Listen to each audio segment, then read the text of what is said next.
Bazu sümüyü humerus adlanır.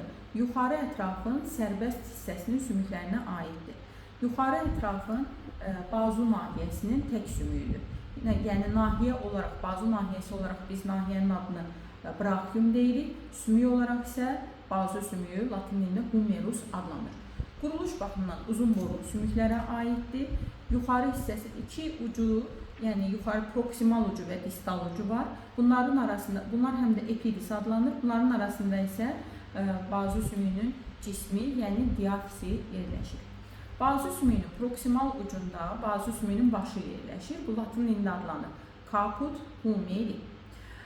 Bazu sümüyün başından sonra anatomik boynu gəlir. Yeganə sümükdür ki, iki dənə boynu var.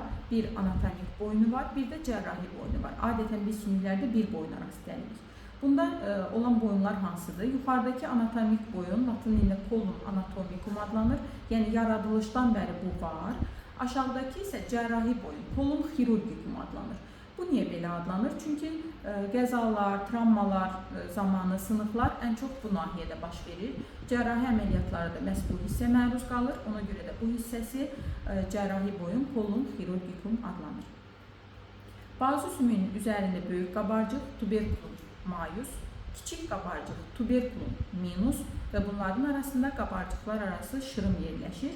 Latin dilində adlanır sulcus intertubercularis, hansı ki bazunun iki başlı əzələsinin vətərinin keçməsinə məxsusdur. Aşağı hissədə dediyimiz kimi bazu sümüyünün cismi yerləşir və cisminin yuxarı hissədə quruluşu silindrə bənzərdir.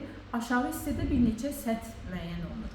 Bunlardan əlimizdə tutduğumuz sol tərəfin bazu sümüyü olduğuna görə səthlər bunlardır.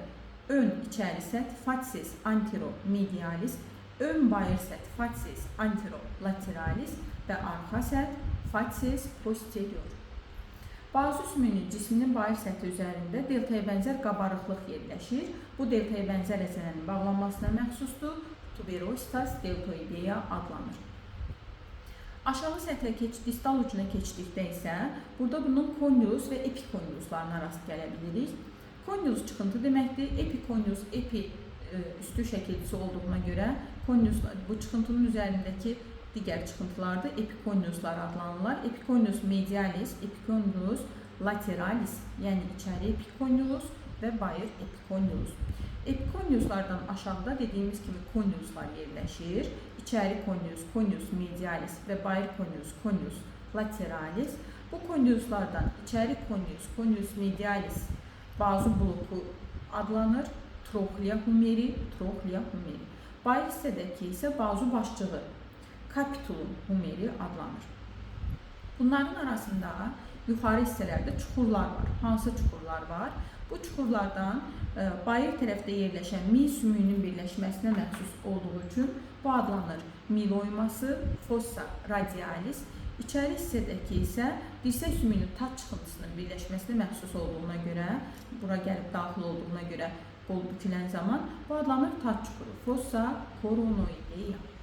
Arxa hissədə isə dirsək sümüyünün dirsək çıxıntısının birləşməsinə məxsus fossa olecrani yerləşir.